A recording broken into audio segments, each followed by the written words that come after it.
One Well, The Story of Water on Earth, written by Rochelle Strauss, illustrated by Rosemary Woods. One well. Imagine for a moment that all the water on Earth came from just one well. This isn't as strange as it sounds. All water on Earth is connected, so there really is just one source of water, one global well, from which we all draw our water. Every ocean wave, every lake, stream, and underground river, every raindrop and snowflake, and every bit of ice and glaciers and polar ice caps is part of this global well.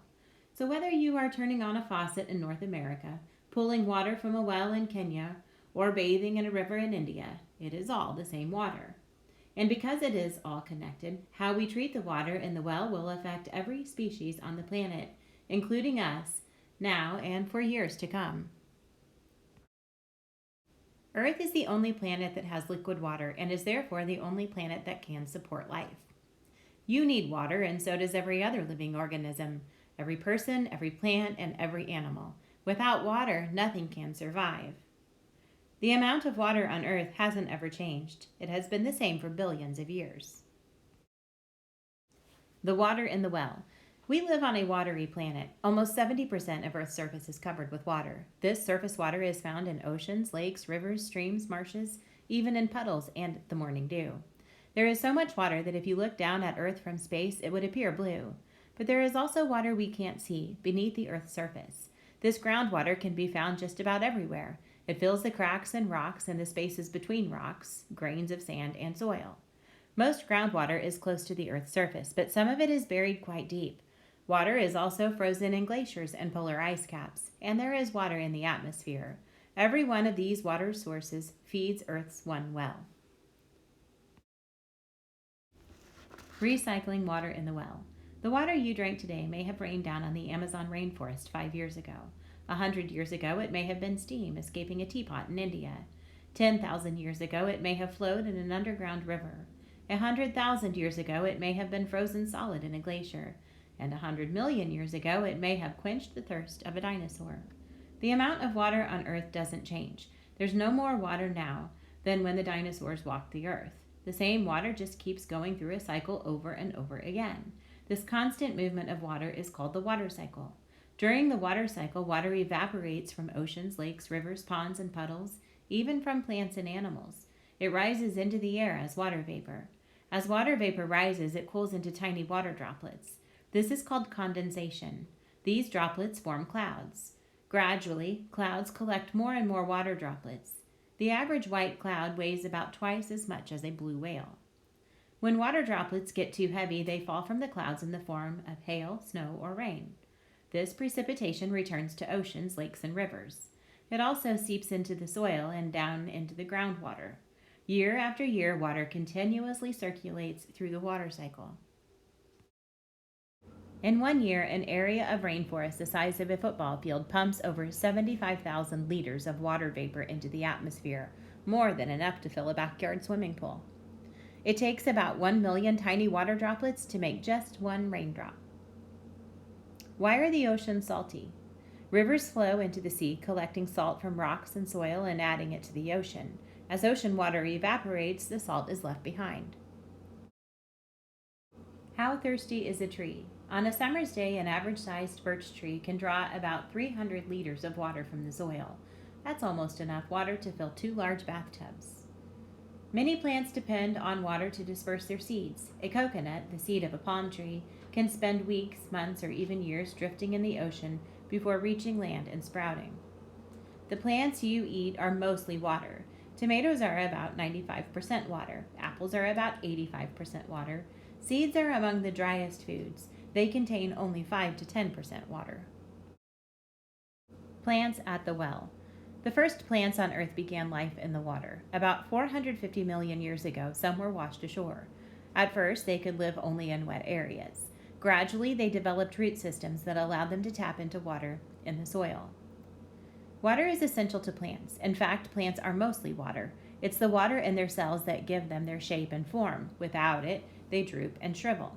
Water also helps plants make food for themselves. Plants use the sun's energy to change water and carbon dioxide into simple sugars that feed the plant. This process is called photosynthesis. Water then helps carry this food throughout the plant. During photosynthesis, plants also release water vapor into the air. Roots absorb water, which is carried to the stem. The stem acts like a water pipe in your house, moving water through the plant to the leaves. From the leaves, water is released back into the atmosphere. This is called transpiration. The water that is transpired is added to the cycle of water on Earth. Water is important to plants, but plants are also important to water. Plant roots anchor soil and stop it from blowing or washing into lakes and rivers. Leaves and branches trap rainwater, allowing it to seep slowly into the soil instead of flowing quickly away. And trees provide shade, which helps keep moisture in the soil. Plants depend on water from the well for survival, and the well depends on plants to help move water through its cycle. Without plants, the water cycle would be disrupted. Without water, plants could not survive. Animals at the well. Like plants, animals, including you, are mostly made of water. The water in animals is very important. It carries nutrients, helps digestion, removes waste, controls temperature, cleans eyes, and lubricates, oils, joints. Water habitats are also home to many of Earth's animals and are where many animals find their food. Watery species such as fish, crabs, shrimp, and zooplankton are an important part of food chains around the world. A food chain is the link that connects animals and other species based on who eats whom. Without water-based species, food chains and food webs, collections of food chains, would collapse. Animals would starve. Animals not only need water to survive, they are also part of the water cycle. Animals add water to the atmosphere by breathing, sweating, peeing, and even drooling. The water you brushed your teeth with today may have been the spray of a beluga whale 10 years ago. Some of the wettest animals on Earth are the jellyfish. They are about 95% water. Frogs and earthworms are about 80% water, while dogs, elephants, and humans are about 70% water. All animals need water to drink, even desert animals. They get much of the water they need from the food they eat. Animal life began in the ocean. Then, about 360 million years ago, some animals started to evolve. Their bodies began to change and they slowly adapted to living on the land. Saltwater marshes are wetlands that occur where the land meets the sea. These habitats are home to a wide diversity of species, from microscopic bacteria, fungi, and algae to fish, crustaceans, reptiles, birds, and mammals. Some rainforest frogs, insects, spiders, worms, and bacteria live their entire lives in the tiny pools of water that get trapped by the leaves of the bromeliad plant. How can fish live in frozen lakes?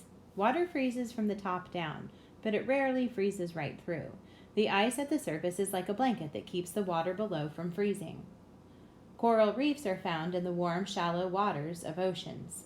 They have been described as the rainforest of the sea because they are home to an incredible diversity of species. Watery habitats.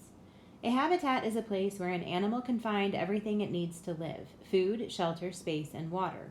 Water is such an important part of an animal's habitat that if there isn't enough available, the animal will move away, even if all its other needs are met. Most animals depend entirely on watery places, such as oceans, lakes, and wetlands for their habitat.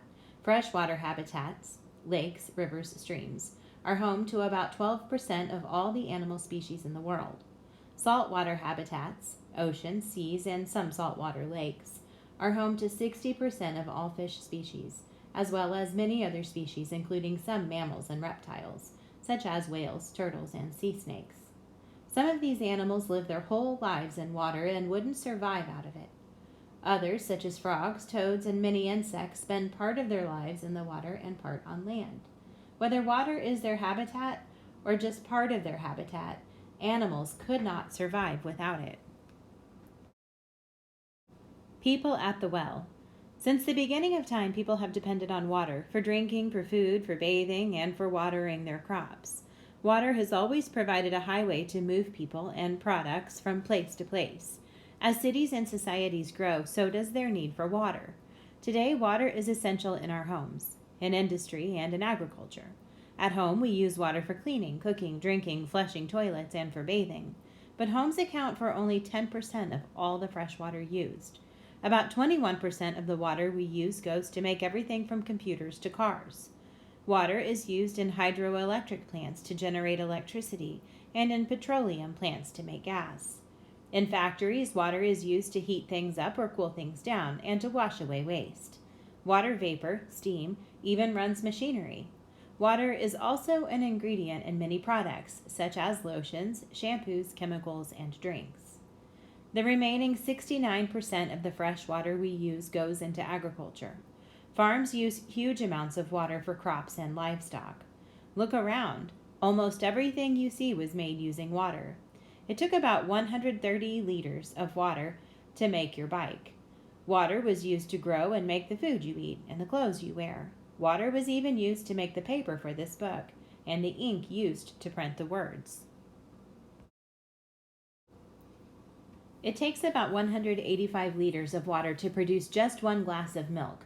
This includes the water the cow drinks, the water used to grow food for the cow, and the water needed to process the milk. About 147,000 liters of water was needed to make your family's car. A lot of water is required to produce the food you eat. Approximately 5,200 liters of water is needed just to make one fast food lunch, burger, fries, and a soda. In North America homes, the bathroom is where about 3/4 of all water is used. One flush of the toilet uses nearly 13 liters. Nearly 1 billion people around the world depend on fish as their primary source of protein. Thirsty? People drink an average of 2.5 liters of water a day. In your lifetime, you will drink the equivalent of a backyard swimming pool full of water. Lake Baikal in southeast Siberia contains almost 1/5 of all the fresh water on Earth.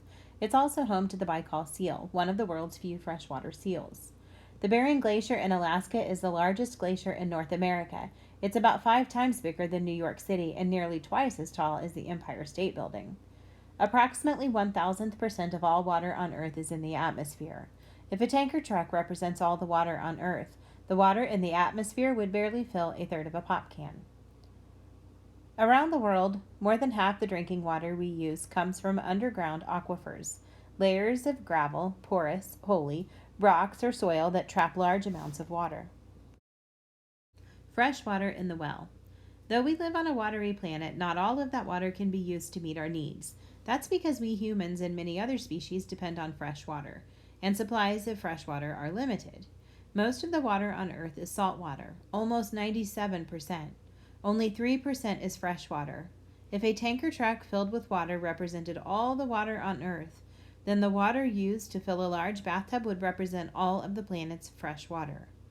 But most of the fresh water, over 99%, is frozen in ice caps and glaciers, trapped deep underground or in the atmosphere, so we can't use it. How much fresh water is available to us? Remember that bathtub? Imagine filling 9 pop cans from it. This represents all the fresh water we can use. While there is a lot of water on the planet, we have access to less than 1% of it. Access to the well. Some families are lucky. They can turn on the tap for drinking water, to fill a bathtub, wash their car, or water the garden. But other families around the world are less fortunate. 1 billion people, almost 16% of Earth's population, have to walk more than 15 minutes to get to the nearest water supply. There they gather water for the day, just a few jugs, barely enough for drinking, cooking, and cleaning. Other families don't have access to enough water to meet even these most basic needs. While the amount of water on Earth is always the same, the distribution of water across the world isn't. Huge differences in rainfall can happen from country to country and even within the same country. Less rainfall means less water available in lakes, rivers, and aquifers. Sometimes there just isn't enough water where it's needed most. Because water is not evenly distributed across the globe, nearly 1/5 of the world's population does not have access to enough water. Many of these people live in Africa and Asia. A bucket of water weighs about 10 kilograms. Imagine if you had to carry a bucket or two from a well to your house every day. North America has 1/3 the population of Africa, yet North Americans use 3 times as much water. How is this possible? Nearly 300 million people in Africa do not have access to enough fresh water. By 2025, many experts predict that 1 out of every 4 people will live in a country that is short of water. By 2050, 4 billion people may be living without enough clean water. We need more and more water for crops and livestock in order to feed Earth's growing population. Every day, all the world's livestock, cattle, sheep, pigs, goats, chickens, drink the equivalent of more than 160,000 large tanker trucks full of water. Demands on the well: 7,324,782,000, give or take a few. That's how many people there are on Earth, and that number is growing every day. More people mean a greater demand for water, but this growing population isn't the only thing putting a strain on our water supplies. The average person today uses about 6 times more water than 100 years ago. A growing population also means we need more space. As towns and cities grow to accommodate all these people, they gobble up land, which also affects nearby water. Houses, buildings, and roads sometimes take the place of wetland habitats where animals live, which puts species at risk. They also change the way rainwater, lakes, and streams flow. And pavement and concrete block rainwater from refilling underground water supplies. There are more of us, and our demand for water at home, in industry, and in agriculture has grown tremendously. But all the water we have is all the water we ever will have. There is no more water now than there was 100 or 1,000 or even 10,000 years ago, and there will be no more 100 years from now, when the population may be closer to 10 billion. We need to find a balance between our demands for water and the amount of water that is available to us. While dams make more water available, they also change the flow of rivers and damage habitats. Pollution in the well. The water cycle helps keep Earth's water clean. As water evaporates, minerals, chemicals, and dirt are left behind. The water vapor that rises into the atmosphere is relatively clean. When rain falls back to Earth, some of it is filtered through rocks and sand and is further cleaned. Even plants play a role. As water travels through them, plants remove chemicals in the water. Then they transpire clean water back into the air. But more and more waste from industry, agriculture, and homes is getting into the water. Runoff from backyards, city streets, and farms dumps dirt and chemicals such as pesticides, fertilizers, and detergents into lakes, rivers, streams, and ponds. Pollution in the atmosphere from cars and factories mixes with water vapor in the air. The rain that falls pollutes surface water and groundwater. Our actions may be overloading water's natural ability to clean itself. As more water becomes polluted, there is less clean water available.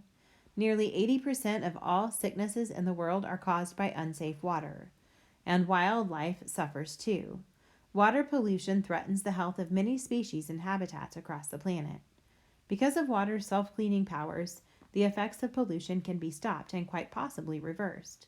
But to do so, we need to reduce the amount of pollution that gets into the water.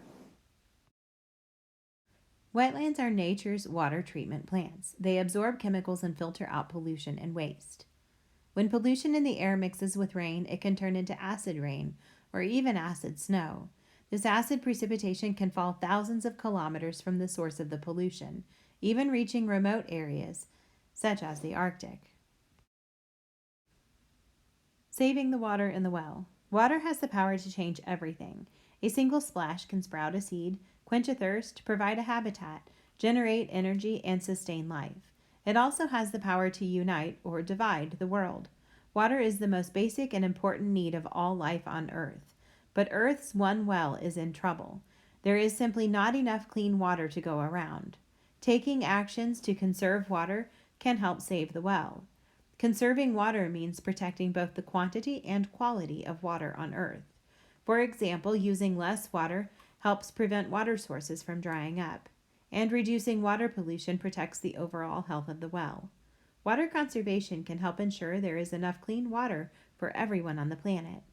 By becoming more aware of how you use water and by using less, you too can protect the water in Earth's one well. Remember, every drop counts. Becoming well aware.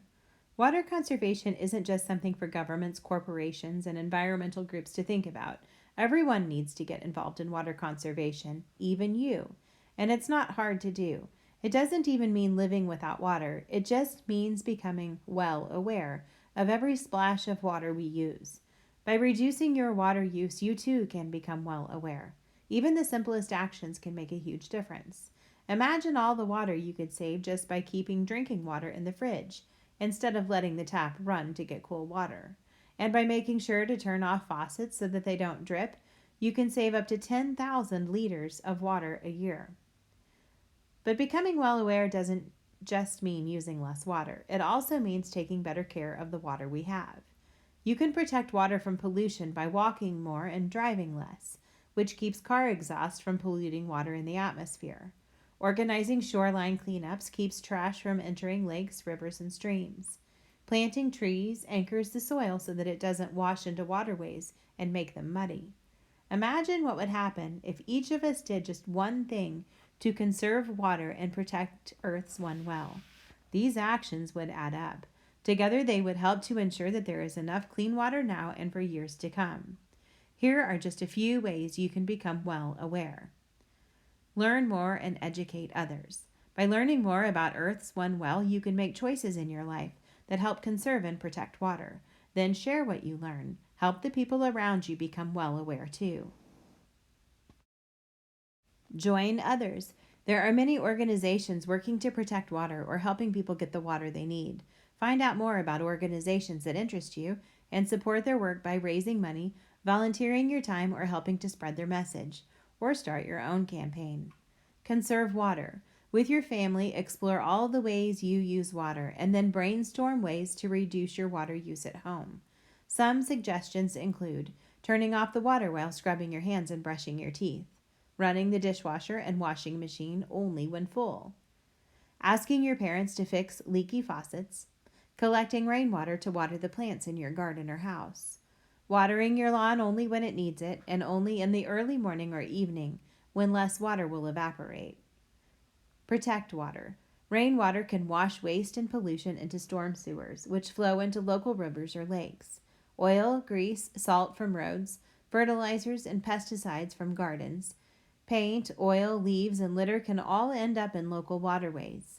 Many communities paint fish or other symbols near sewers to remind people that sewers empty into waterways.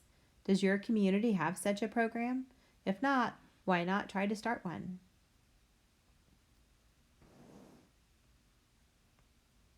Improving access one well at a time. More and more children and their families are becoming well aware. Some, like Ryan Hriljak, are helping to make water more accessible to those who need it most. In 1998, as a 6-year-old, Ryan learned that many people in Africa didn't have access to clean water. He raised enough money to build a well near a school in Uganda. But he didn't stop there. With his parents' help, he started the Ryan's Well Foundation, which continues to raise money to build wells in Africa and educate people elsewhere about the need to conserve water.